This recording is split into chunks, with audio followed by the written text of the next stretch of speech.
Olá, queridos ouvintes da Rádio Mundial, estamos aqui em mais um programa Caminhos da Consciência, eu, Newton Schultz, junto de vocês, 25 minutos aqui nas ondas da Rádio Mundial. No comando do som, André, comigo 25 minutos, cuidando para que chegue redondinho para você, que está nos prestigiando, seja no carro, seja na sua casa, seja no trabalho, para que o som chegue com qualidade e juntos, nesses 25 minutos, possamos falar sobre assuntos diversificados. Mano Paulo filmando, como sempre, irá postar no YouTube. Acredito que domingo, né, Paulo? Possivelmente domingo ou segunda-feira. Vai viajar, Paulo? Paulo vai viajar, não é para qualquer um, né, André? Paulo vai viajar. Para onde será que ele vai? Miami? Onde será que ele vai, né? Cancún, Ohio, tá certo. Mas é para quem pode, né? Enquanto isso a gente trabalha. Então é isso. Você que me prestigia via YouTube, Paulo vai postar esse programa na íntegra, segunda-feira, para que você possa, se quiser, ouvi-lo.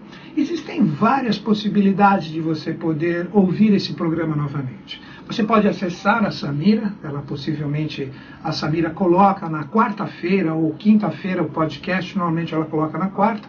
Se acessa o site da Rádio Mundial, www.radiomundial.com.br, entra ali no podcast, onde tem a gravação, tem vários comunicadores ali, que deixam seus programas ali, e eu sou um deles. Então ali você pode ouvir esse programa, não só esse, como todos os que foram anteriormente. Estamos também ali no Facebook, tem a página Caminhos da Consciência, você pode curtir, ali a gente posta tudo, eu mesmo que cuido dessa página, eu coloco tudo o que o Paulo filma aqui na Rádio Mundial. Então estamos interagindo através das redes sociais, através de todas essas possibilidades de comunicação que existem entre nós. Então é isso, queridos ouvintes. Eu, Newton Schultz, saúdo vocês que está nos ouvindo neste momento. No programa de hoje, vamos falar um pouquinho sobre dois assuntos. O primeiro, amanhã é Páscoa. Vamos dar um pouquinho do lado oculto da Páscoa e vamos falar também do aprimoramento humano no sentido da Eucaristia, que está ligado também à própria Páscoa, né? A ressurreição do Cristo e a Eucaristia como a ressurreição de todos nós. Então vamos começar a entender um pouco desse rito católico, do que existe por detrás. Primeira coisa que eu gostaria de conversar com vocês, o próprio termo, aqui a palavra Páscoa, que nós utilizamos aqui no Brasil, ela vem da palavra hebraica Pessah. Agora vamos entender o que representa essa palavra, Pessah ou Pessah. Eu não sei pronunciar direito, eu não falo hebraico, mas eu sei que a raiz do português que virou a Páscoa tem como origem essa palavra hebraica, que significa, na sua tradução, passagem, salto. E o que está envolvido no seu sentido oculto com essa palavra? As realidades do Egito, que é um lugar onde é um dos polos do planeta, onde nós temos ali no Cairo, nós temos um dos chakras fixos do próprio planeta, né? Nós temos, na verdade, 7. E ali, Cairo, Egito, ligado aos mistérios do deserto da Líbia, onde nós temos uma ordem secreta que atua diretamente com todos os valores de grandes seres. O próprio Cristo passou ali quando era criança. Então, existem muitos mistérios envolvendo o Egito, essa parte dos hebreus, né? E também esse mistério da Páscoa. Então, a passagem, Pessah, o que significa? A passagem de José, Maria e o menino Jesus em fuga para não ser morto, em fuga, passando pelo Egito, numa determinada igreja, onde nós temos hoje ali no Egito, próximo ao Cairo, nós chamamos de bairro copta. Todo cristão egípcio é conhecido como copta. Então ali nós tivemos a passagem da família sagrada pelo Egito, onde o bairro hoje chamado copta pegou o Filho de Deus, junto com seus pais, José e Maria, na verdade, não os seus pais verdadeiros, os seus pais no sentido de cuidar dessa consciência divina que estava na face da terra, e ali o bairro Copta, ali nós temos uma igreja, eu tive a oportunidade de visitá-la, tem uma energia fantástica, lindo, o culto ainda presente, o culto hebreu, ali o culto até mesmo cristão no seu sentido prístino ainda está presente, então eu senti sentir essa vibração fantástica desse bairro cópita. Então a passagem, ou o pulo da família sagrada, da família de Jesus com José e Maria, está presente nesse local. Daí que surge, nós podemos fazer a ligação com o próprio Cagliostro, esse grande ser responsável, junto com São Germano, em 1789, com a parte da própria Revolução Francesa, o Conde de Cagliostro, esse ser especialíssimo, pouco compreendido, muitas pessoas o colocam como um charlatão, mas na verdade um ser fantástico, um ser de origem agartina. Ele se tornou, passando pelas iniciações do Egito, grão-mestre da maçonaria cópita. Então ele está ligado a toda essa realidade egípcia, o qual nós tivemos a passagem da família sagrada ali. Então o termo Páscoa, na verdade, tem essa realidade ligada à passagem da família sagrada pelo Egito. Continuando na Páscoa, o que nós precisamos entender? Aqui no Hemisfério Sul, nós praticamente herdamos toda a continuidade de todo o conhecimento que iniciou no Norte. Quando nós temos o dia 20 ou 21/3, que aqui no Hemisfério Sul nós temos o equinócio de outono, no Hemisfério Norte nós temos a primavera chegando. Então ali existe aquele momento de renovação. Então daí que nós começamos a entender como o rito cristão começou a adaptar essa realidade da Páscoa.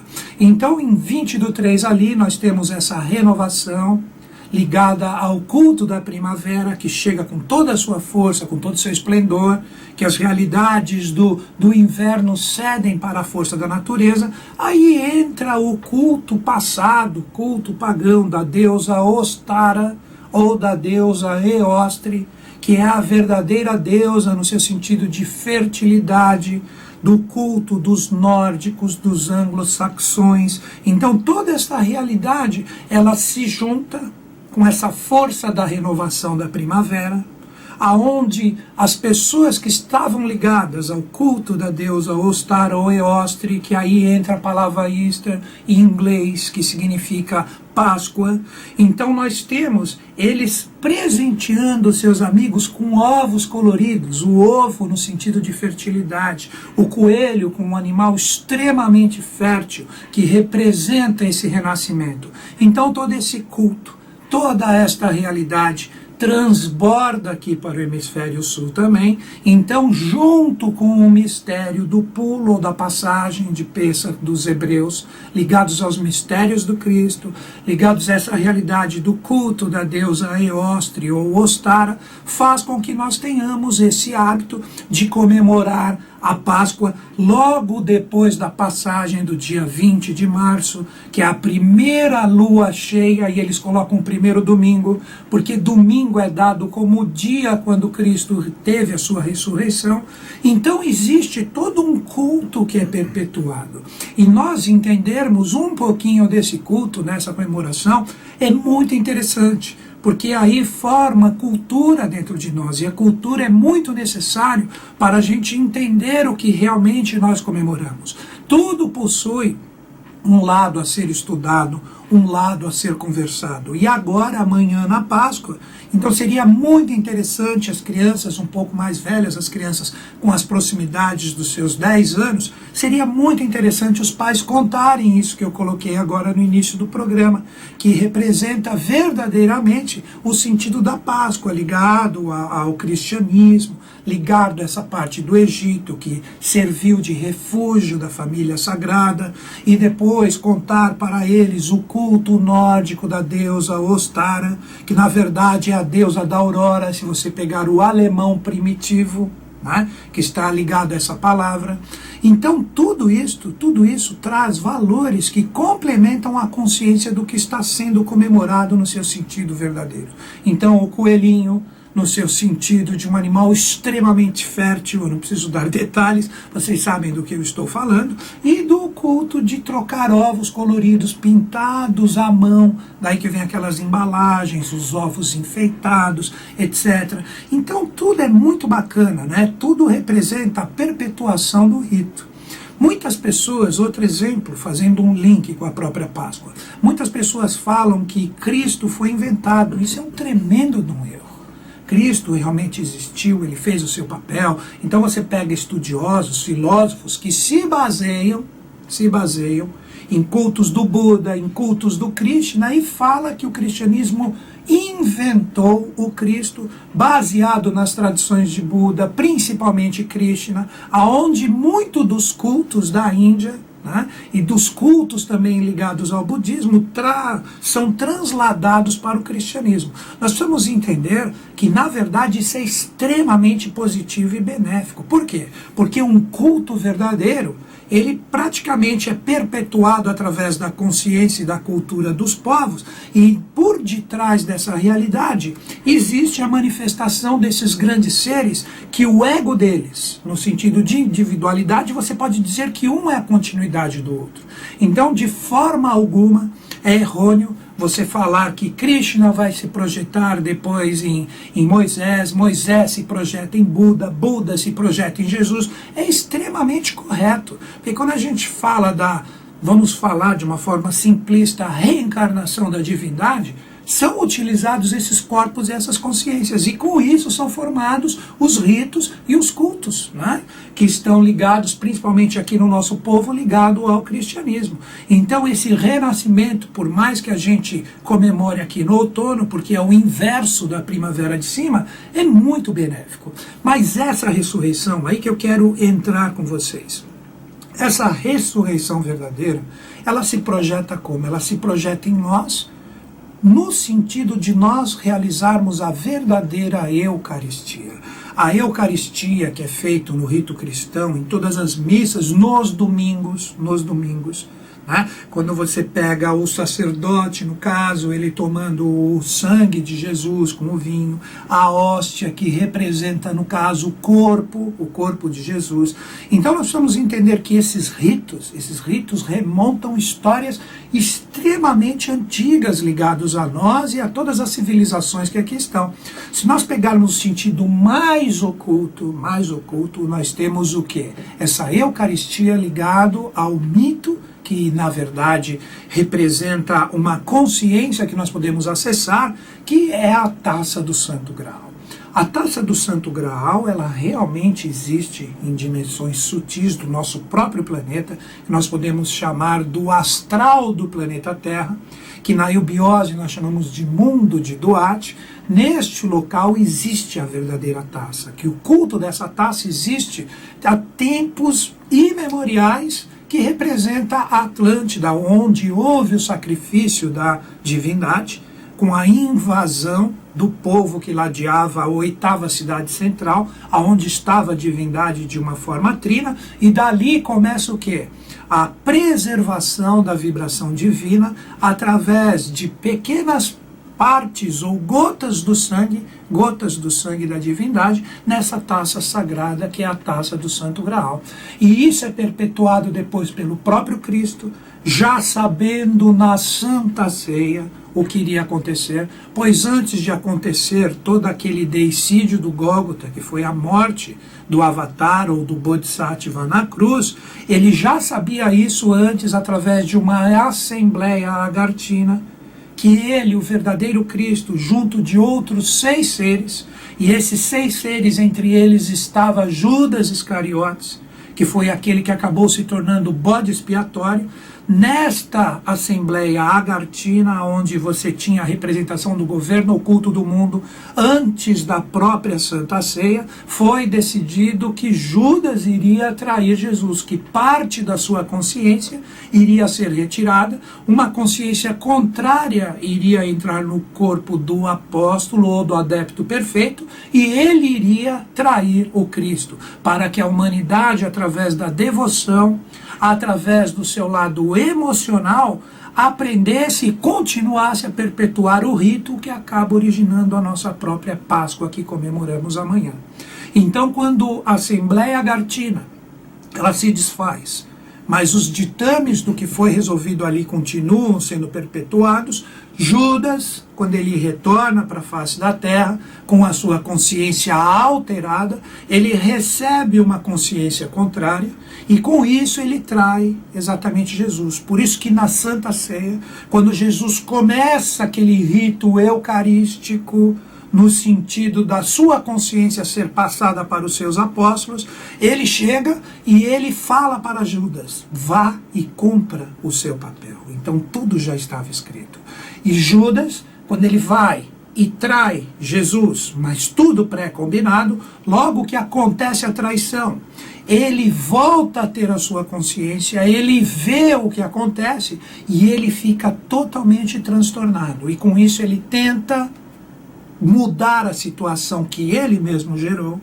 Ele não consegue fazer isso, e a consciência contrária que havia adentrado nele começa a pairar, e ele pairar sobre a sua própria consciência, como Judas. Aí ele percebe que novamente ele iria ser o quê? Ele iria ser utilizado, e ele poderia fazer muito mais estragos do que a própria traição que ele fez em relação ao Cristo, e ele se enforca. Então essas verdades, o próprio Evangelho de Judas, ligados aos mistérios das grutas de Qumran, onde nós temos as realidades sagradas de tudo o que aconteceu em relação aos essênios, que era o povo que estava ligado a esta realidade, foram transbordadas ali para nós, e devagarzinho a tradução correta será passada para todos nós. Então nós precisamos compreender que por detrás da Páscoa, que será comemorada amanhã, a ressurreição, que anterior a ela nós tivemos a própria morte do Cristo, porque senão ele não teria que ressurgir no sentido de ressurreição. Existem muitas coisas ocultas que devagarzinho nós vamos começar a compreender isso. É daí que a iniciação da eubiose é fantástica, o conhecimento do professor Henrique José de Souza, como JHS, que é o fundador da atual Sociedade Brasileira de Eubiose. Todos esses conhecimentos hoje estão espalhados pela internet, não tem como segurar isso. Não estou julgando nem apoiando ninguém, que isso fique bem claro, só estou falando o que eu observo, eu vejo o que acontece, e com material sagrado sempre existe coisas ocultas por detrás que nós não temos a condição de compreender. Então, que nós fiquemos atentos a todos esses valores, a todas essas realidades. Então, voltando ao mistério do que representa a Eucaristia. A Eucaristia representa você entrar em conexão com o quê? Com a sua parte crística.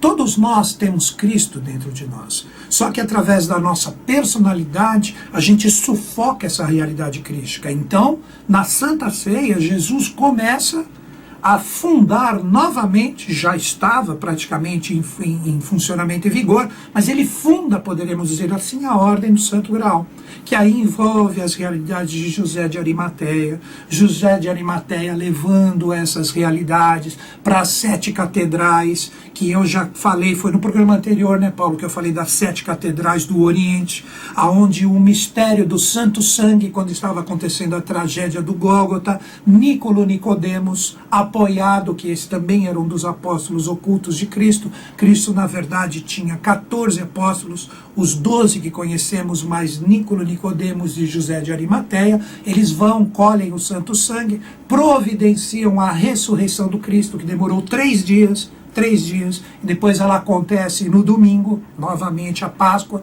para que exista o entendimento, junto com Pôncio Pilatos. Pôncio Pilatos estava no processo também. Vocês podem perceber na história o quanto ele tentou tirar o Bodhisattva daquela realidade, mas, como eu acabei de falar, houve uma assembleia agartina, e Judas, que estava ligado aos mistérios de João Batista, o J no nome dos dois, quando João Batista ele é decapitado por Herodes, numa trama horrível ligado a Salomé, um dos seus colunas, que era exatamente Judas, ligados aos mistérios de João Batista, tem que assumir esse papel para que ocorra a tragédia do Gólgota, e através do emocional, que é a consciência que prevalece até hoje no ser humano, por falta de estudo, por falta de cultura, até hoje essa realidade é cultuada através de ritos pagãos, através do próprio rito do cristianismo, que nós comemoramos amanhã com maior glória, com maior júbilo, com maior respeito a esse grande ser que foi o apogeu da Era de Peixes, que foi Yeshua Ben Pandir, o Cristo, ou envolvendo mistérios de Jeffersus, Krivatsa, que estão ligados às realidades do próprio Cristo como força e consciência da Era de Peixes. Se você quiser saber mais sobre a história oculta de Cristo, nós postamos um vídeo, né, Paulo, no YouTube. Como é que está o título ali, Paulo, para o pessoal procurar? A Vida Oculta de Cristo. A Vida Oculta de Cristo. Então você entra ali no YouTube, você coloca o meu nome, né, Paulo? Coloca meu nome lá, Newton Schutz, A Vida Oculta de Cristo.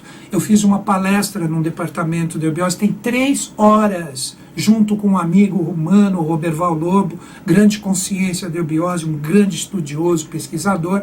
Através dos estudos que nós fizemos, nós lançamos ali nessa palestra de 3 horas. Então você tem condição de acessar ali todo o lado oculto do que, na nossa visão, representou o trabalho desse grande ser, que amanhã nós comemoramos a sua ressurreição. Voltando a nós, no seu sentido real de Eucaristia, que nós devemos fazê-la através do ganho de consciência. É isso que nós precisamos entender. O ganho de consciência é tudo nesse processo. Se você pegar um exemplo, eu estava lendo as revelações do meu mestre JHS, ele cita Jacob Boehme. Esse ser que foi um sapateiro, que não era nenhum ser ilustre no seu sentido de classe social, ele tinha tanta cultura, ele tinha tanto conhecimento dentro dele de vidas anteriores, que ele praticamente se iniciou sozinho. Esse ser, como cita o próprio professor Henrique José de Souza, ele era um clarividente no quilate de um Emanuel Swedenborg. Então esse ser fantástico, Jacob Boehme, esse ser que deixou vários livros bacanas, ele morreu cedo, prematuro, ele teve 2 momentos na vida dele que essa Eucaristia, ou esse contato com o Eucrístico, em 2 etapas ele teve a iluminação. Antes, quando ele tinha uns 20 e poucos anos, depois, quando ele completou 35 anos, Jacob Boehme recebeu o impacto da consciência e ele praticamente se iluminou, o que representa o 35. O 7, que é o número evolutivo, vezes o 5º estado de consciência. E depois ele viveu até os 49 anos de idade, que foi a idade do seu falecimento, que foi dos 7 vezes o 7, onde você fecha um ciclo. Sempre quando você chega aos 50 anos de idade, você tem praticamente um ressurgimento de uma consciência. Daí que vem o mistério após a Páscoa, que representa Pentecostes, que são 50 dias aonde os apóstolos recebem a consciência crística. E nós temos, na hierarquia humana, que representa o nosso papel, nós temos 7 seres que representam, desde 1900, um padrão a ser conquistados por nós. Esses seres se chamam de Anes, na eubiose, ou os anjos diretos ligados aos processos do Rei do Mundo. Esses seres têm 100% do sangue divino em suas veias. Depois, quando nós começamos a reduzir esse número dessa consciência de sangue divino, nós temos os Dharanis, que têm 75%, que no caso eles são filhos de mães agartinas, né? Os Dhyanis são filhos de mães shambhalinas, que representam o quê? Representam exatamente a mãe que dá a hierarquia para o ser humano. Então os Dhyanis, 100% do sangue divino, filhos de mães shambhalinas. Os Dharanis, 75% de sangue divino, filhos de mães agartinas. Depois nós temos os Yokanãs, com 50% de sangue divino, filhos de mães de Duarte. Depois nós temos os Duijas, ou os 2 vezes nascidos, os que ressurgem, os que ressuscitam, 25% de sangue divino, filhos de mães de Badagas. E depois nós temos o que nós chamamos na eubiose de folhas soltas, que são filhos de mães da face da terra, que estão começando o seu processo de desenvolver o sangue divino. Então, queridos ouvintes, tudo isso que nós conversamos, todas essas ideias, todo esse processo, ele está ligado ao que nós chamamos da iniciação da Sociedade Brasileira de Eubiose. Se você gostou desse lado culto da Páscoa, dessa ressurreição, dessas verdades, manda um e-mail para mim, caminhos2005@terra.com.br. Você pode fazer a iniciação por correspondência em qualquer parte do planeta. Agradeço o Mano André pela força, agradeço o Mano Paulo. Um grande fraterno beijo na sua mente e no seu coração. Que os Budas da Era de Aquário estejam em nós, estejam no Brasil, estejam no mundo. Até o próximo sábado.